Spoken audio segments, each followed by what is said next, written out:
because you know that is CM Punk in the house.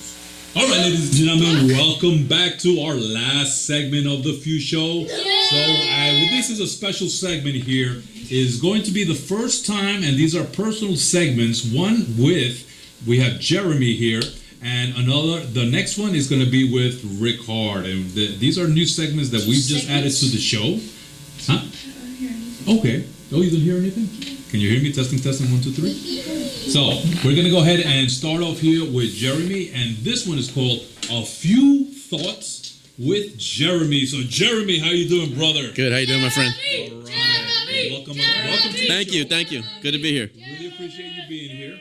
And let me tell you, Jeremy, let me give you just a little bit of history on Jeremy. He is a huge fanatic. Yeah. If you see his Facebook page, he has pictures galore with WWE wrestlers. And to do that means that you're traveling a lot and going to a lot of different like Comic Cons and events with to meet. Yeah. Right?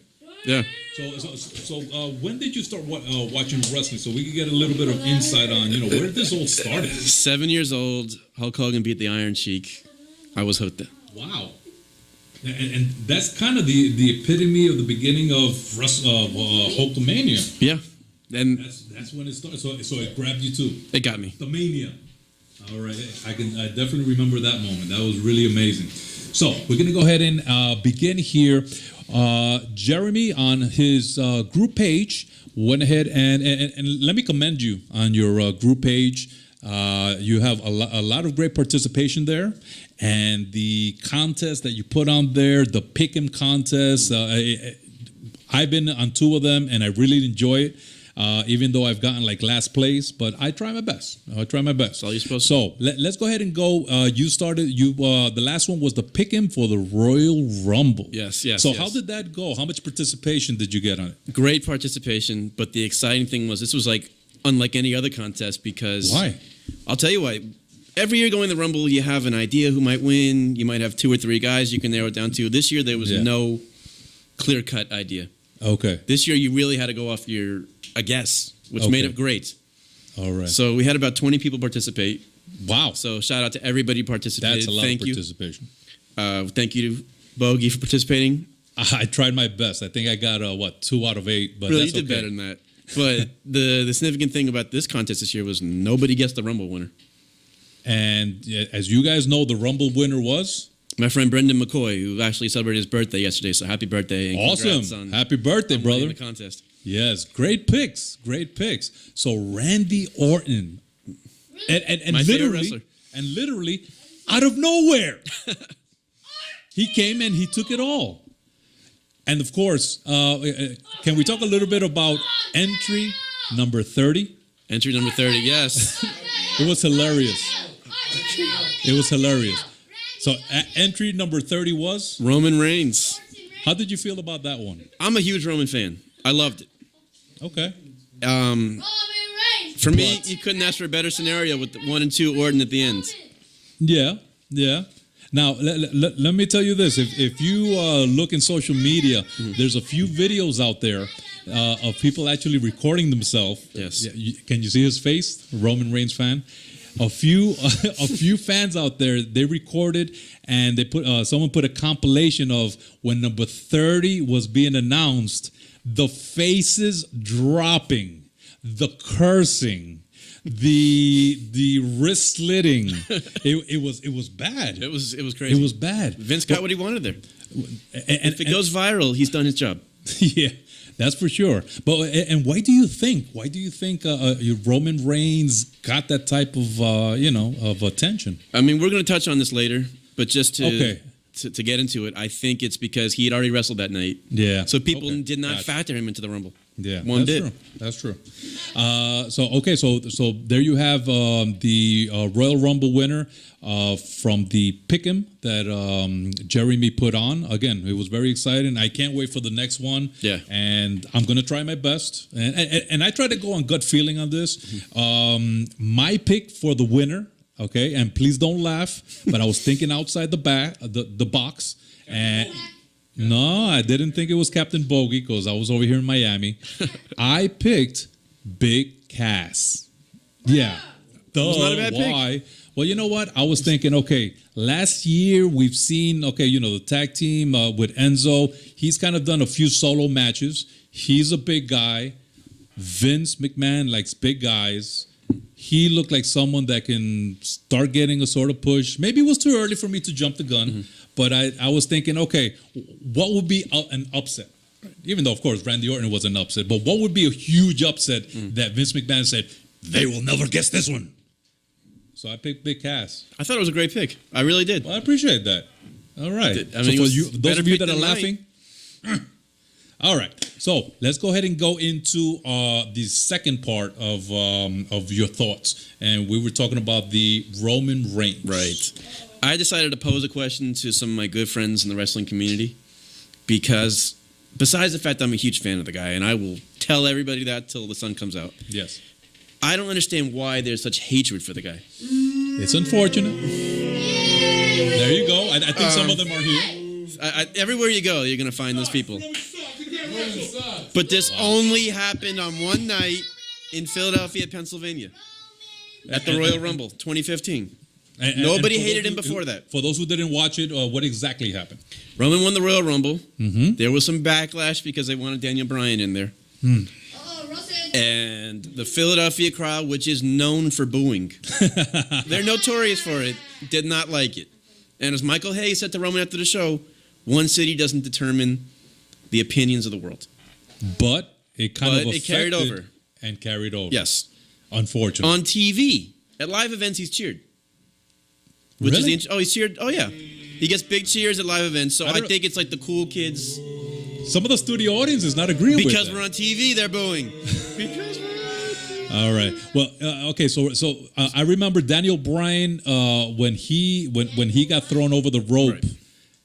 His face was in shock too. He was in shock. It didn't seem that he was prepared for that one. Right. And then of course it ended. Roman Reigns won, and then the booing started, and then The Rock got booed. Who came out after that? The Rock. The Rock for support.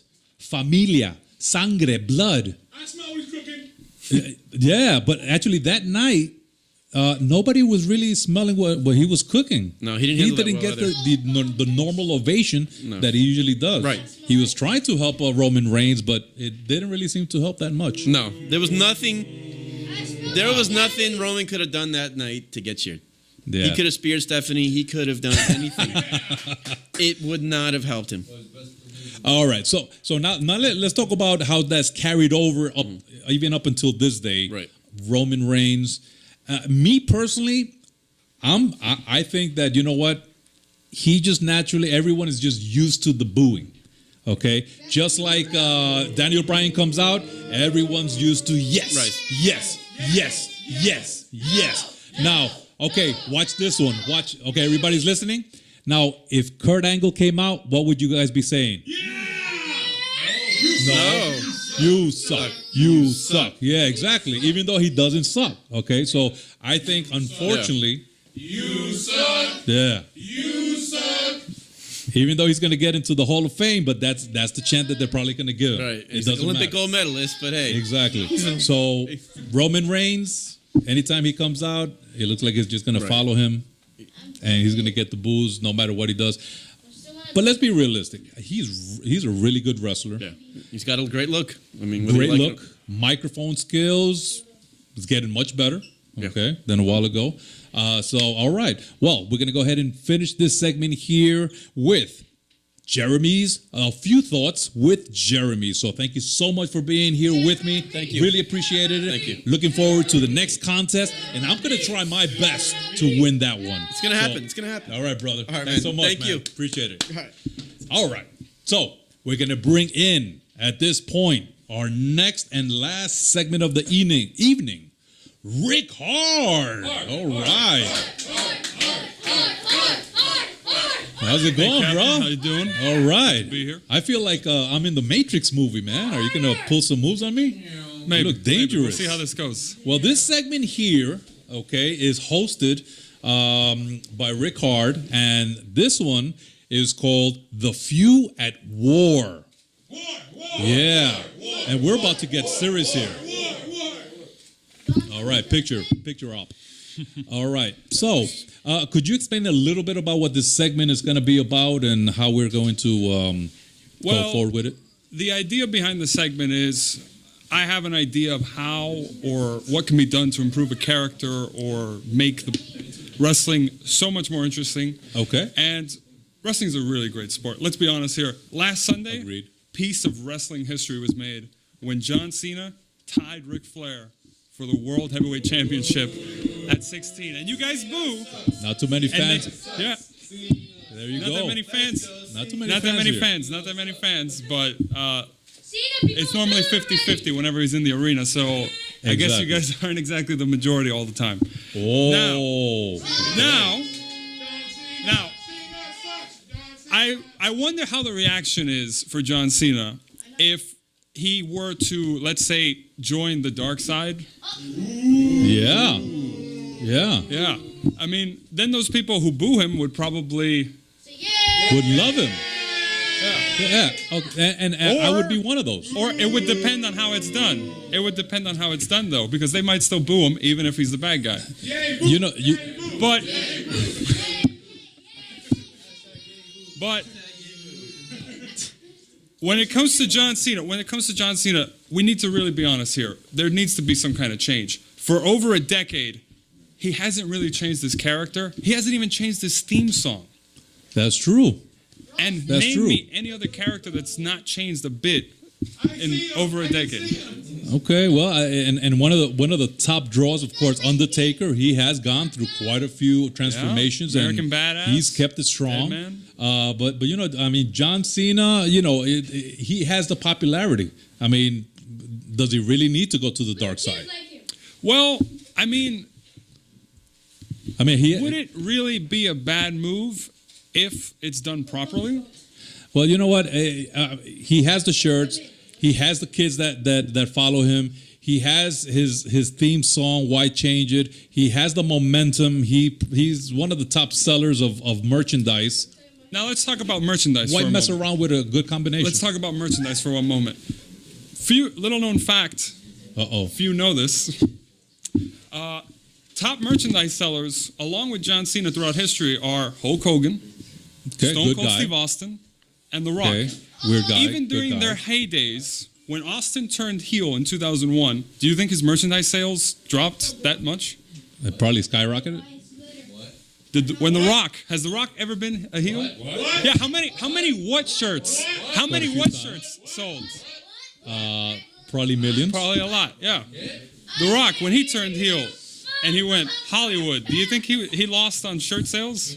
We were loving it. We were loving it. He was funny. With the guitar, huh? Yeah, but listen, you know, John Cena is one of those few wrestlers that come along in a lifetime that can keep it pure, that can keep hustle, loyalty, respect, and not need to go to the dark side and you know, do cheap moves. Everything that he's done so far has always been legit. He's been known, you know, to pull from within at last moments to win the big ones.